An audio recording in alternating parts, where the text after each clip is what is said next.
Vadakkanchery municipality സാമൂഹ്യനീതി വകുപ്പ് model സായം പ്രഭ ഹോമിൽ ജൂലൈ 22 ലോക മസ്തിഷ്ക ദിനം ആചരിച്ചു.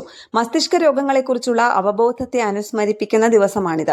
2026 വർഷത്തിലെ ലോക മസ്തിഷ്ക ദിന പ്രമേയം മസ്തിഷ്ക ആരോഗ്യം എല്ലാവർക്കും പ്രവേശനം എന്നതാണ്.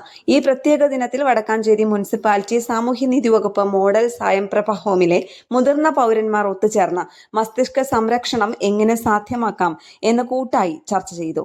സാമൂഹ്യനീതി വകുപ്പ് Sayam Prabha facilitator manager Marshal C Radhakrishnan ലോക മസ്തിഷ്ക ദിനം ജീവിതശൈലിയും മസ്തിഷ്ക ആരോഗ്യവും എന്ന വിഷയത്തിൽ ക്ലാസ് എടുത്തു.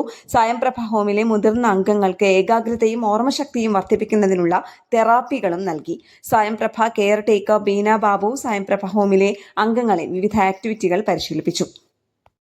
തലച്ചോറിന്റെ ആരോഗ്യം നിലനിർത്തുന്നതിനായി പതിവായി കുറഞ്ഞത് 7 മണിക്കൂർ ഉറക്കം നിലനിർത്തേണ്ടതാണ്. ഉറങ്ങാൻ പോകുന്നതിന് മുൻപ് ദിവസവും കുറഞ്ഞത് 20 മിനിറ്റെങ്കിലും പതിവായി വ്യായാമം ചെയ്യേണ്ടതുണ്ട്. വിഷാദമോ ഉത്കണ്ഠയോ ഉണ്ടായാൽ വൈദ്യസഹായം തേടുക. വാഹനം ഓടിക്കുമ്പോൾ മുൻകരുതൽ നടപടികൾ സ്വീകരിക്കുക.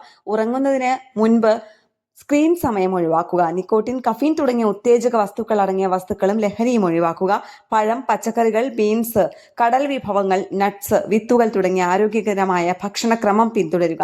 ലോകത്തിലെ ഏറ്റവും ചെലവേറിയ രോഗങ്ങളിലൊന്നാണ് മസ്തിഷ്ക വൈകല്യങ്ങൾ. വൈകല്യത്തിനും മരണത്തിനും പ്രധാന കാരണമാണെങ്കിലും മറ്റു രോഗങ്ങളെ അപേക്ഷിച്ച് പ്രതിരോധം, ചികിത്സ, വിദ്യാഭ്യാസം, ഗവേഷണം എന്നിവയ്ക്കുള്ള ധനസഹായം പരിമിതമാണ്. അത് ആശങ്കാജനകവുമാണ്.